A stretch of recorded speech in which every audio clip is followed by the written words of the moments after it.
How do you feel about the market where we are? What are you telling your clients?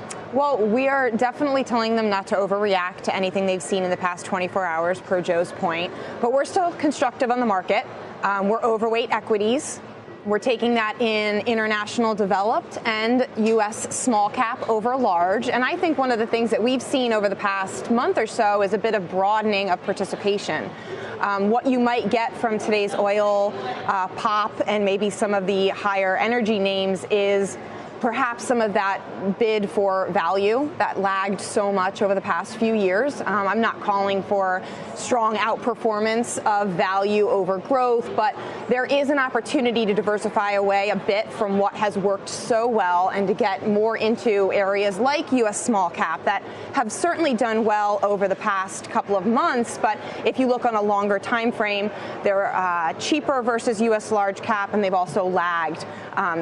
So I think there's opportunities there, and then in the international space as well. So we're constructive. I think the broader picture is really about what happens with this cycle, and I don't see, while it's going to play out probably over months and even years rather than days in terms of what's happening in Iran, I don't see that as being the end point for the broader cycle. So let's formulate that into a debate then here on the desk. And Josh, I just want your view of small cap versus large cap.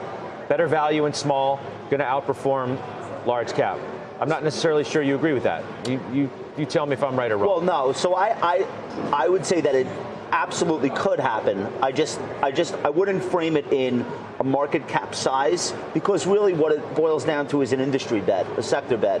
And I'm sure you'd agree with that. So like, if you think about the trend in financial stocks going into the end of the year, it was very powerful, and it's not a coincidence that finally the Russell started to catch up with the Qs, the S&P 500, and the Dow. It's very, very heavily tilted toward financials. I think the second most popular sector among the Russell 2000 is industrials. I could be wrong, but that's a sector bet. So you're betting on reflation of the economy for that trade to work. The one caveat, credit quality among small caps is at a wide disparity to credit quality in the S&P 500. Now, there always is some disparity, but now it's wider than it's been in a long time.